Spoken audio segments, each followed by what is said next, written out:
In this video, I'll show you how I use Dylos to create color combinations that can become static or dynamic depending on the speed of the effect.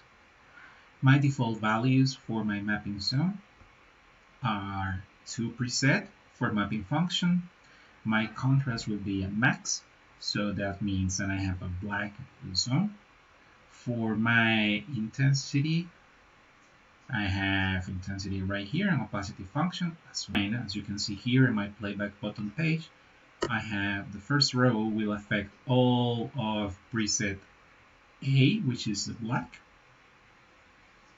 Okay, the second row will affect preset B, which is white. And you're not seeing any effect because the intensity is at 0 right now. If I bring it up to full, so you can see that zone A, which is black, is being controlled. Okay, cool.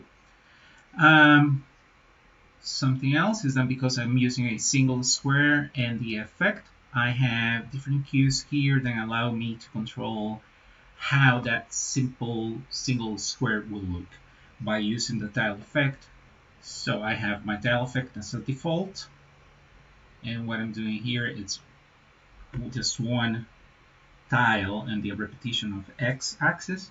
But if I hit my every other cue, every other fixture, then I go to 10 lines, and I also have it so the horizontal index it's 0% as a default. So when I go back to whatever I need to use, it will always snap back to this position.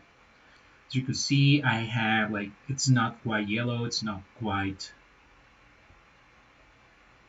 green, it's a little bit of both, and that's because they default to a crossfade value here in the mapping, if I remember correctly. Fixture size as opposed to 1 pixel, as opposed to full canvas fixture size.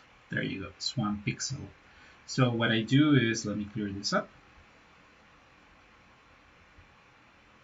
I have a cue that will allow me to go from snap to crossfade. So if I'm in snap, it will give me this clear difference between black and white. There is no gray in between, so I will have the colors as intended. So let's say I want to have a different combination. I want to have one with red and blue.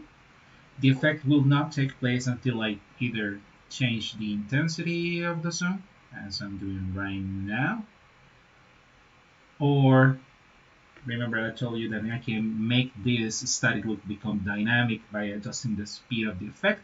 So I'm just going to show you right here how I do it. We have a overwrite, this one here, then we'll control the speed of the tile effect. So I can make it go really fast, really slow, and when I bring to 0, as you can notice, the horizontal index goes back to 0. I have another set of cues, so I have one here that will make it go center and outside lights. I have to adjust the position of the lights within the zone. I have one that goes half and half, and then one that makes it go solid. Also, if you notice here my intensity for the zone, for the color zone, as I call it, I have 2 cues. And what those 2 cues do is that one has the contrast of one value that make it white, and then the other one will make it black. So if I go back to my every other light and I hit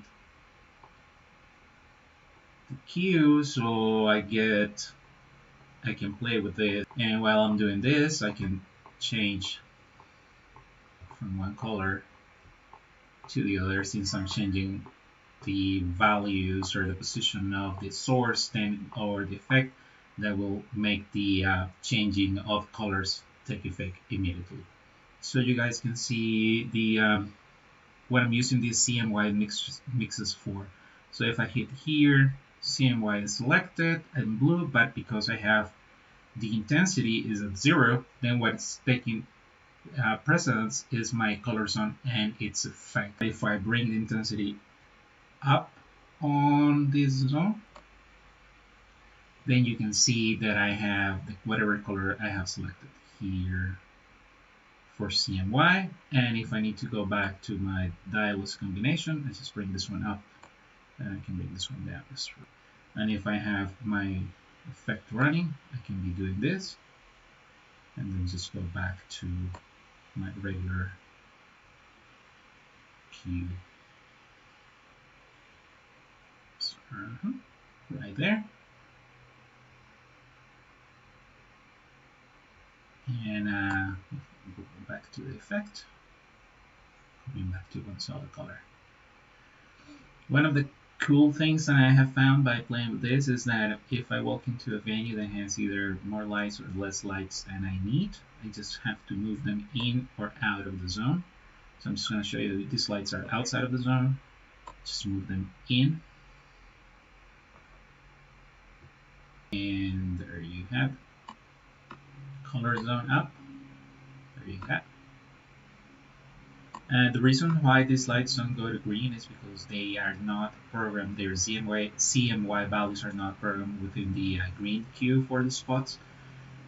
That's the reason why they don't go to green. But you can see that if I bring they will respond to the zone and the color that is selected for it. So I don't have to walk into a venue and have to reprogram all my lights or all my effects. I just have to align them within the same zone, and so they match the tile effects that I have pre-programmed, and I'm done. I'm ready to rock. So I don't have to worry about anything, as in like, will they match? Are they multi-instance fixture? When I clone, it's to make sure that I'm cloning the color presets, because remember the mapping zone, it's calling what it's doing. It's just calling a preset, right? So if these lights were not recorded within preset yellow, then I won't be able to make them yellow with the zoom. So that's it. I hope this video was useful for you all, and if you have any questions or anything, just let me know. Bye bye.